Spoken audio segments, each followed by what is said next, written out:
Integrated graphics are about to get way better. Forget buying a dedicated graphics card. Pretty soon you'll be gaming without one. At least, if you're part of the 90% of people who still game at 1080p or less. Recent advancements from both Intel and AMD mean their integrated GPUs are about to tear up the low-end graphics card market. The memory part is easy to understand, faster memory equals better performance. iGPUs don't get the benefits of fancy memory technologies like GDDR6 or HBM2, though, and instead, have to rely on sharing the system RAM with the rest of the computer. This is mostly because it's expensive to put that memory on the chip itself. And iGPUs are usually targeted at budget gamers. This isn't changing anytime soon, at least not from what we know now. But improving memory controllers allowing for faster RAM can improve next-gen iGPU performance. The second reason, die size, is what's changing in 2019. GPU dies are big, way bigger than CPUs. And big dies are bad business for silicon manufacturing. This comes down to the defect rate. A larger area has a higher chance of defects. And one defect in the die can mean the whole CPU is toast. You can see in this hypothetical example below that doubling the die size results in a much lower yield because each defect lands in a much larger area. Depending on where the defects occur, they can render an entire CPU worthless. This example isn't exaggerated for effect, depending on the CPU. The integrated graphics can take up nearly half the die. Die space is sold to different component manufacturers at a very high premium. So it's hard to justify investing a ton of space into a much better iGPU when that space could be used for other things like increased core counts.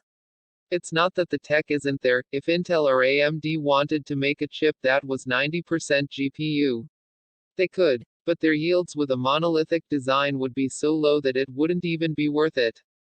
Intel and AMD have shown their cards, and they're pretty similar, with the newest process nodes having higher defect rates than normal.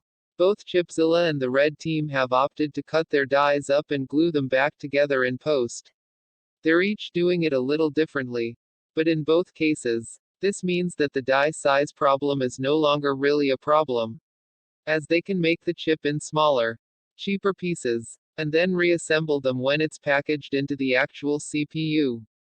In Intel's case, this looks to be mostly a cost-saving measure. It doesn't seem to be changing their architecture much, just letting them choose which node to manufacture each part of the CPU on.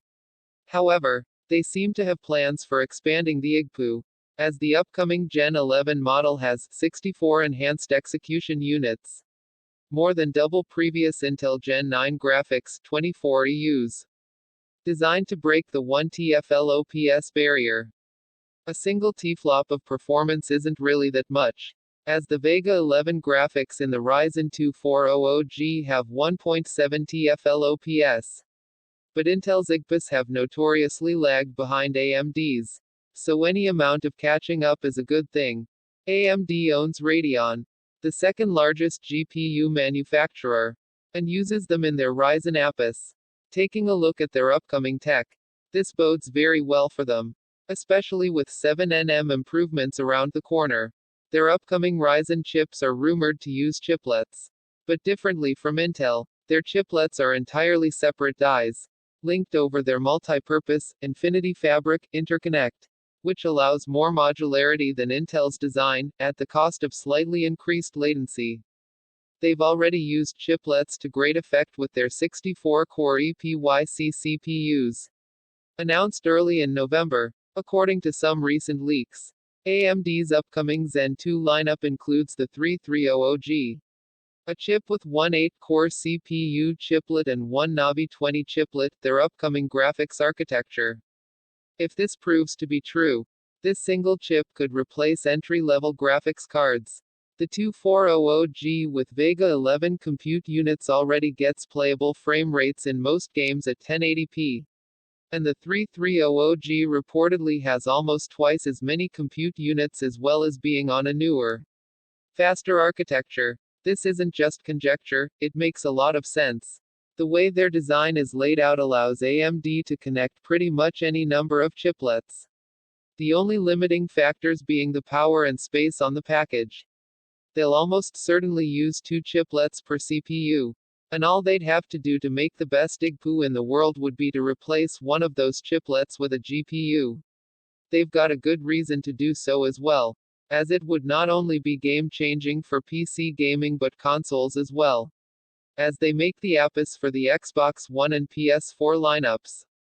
They could even put some faster graphics memory on die, as a sort of L4 cache.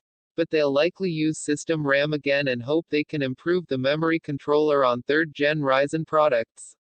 Whatever happens, both the blue and red team have a lot more space to work with on their dies, which will certainly lead to at least something being better.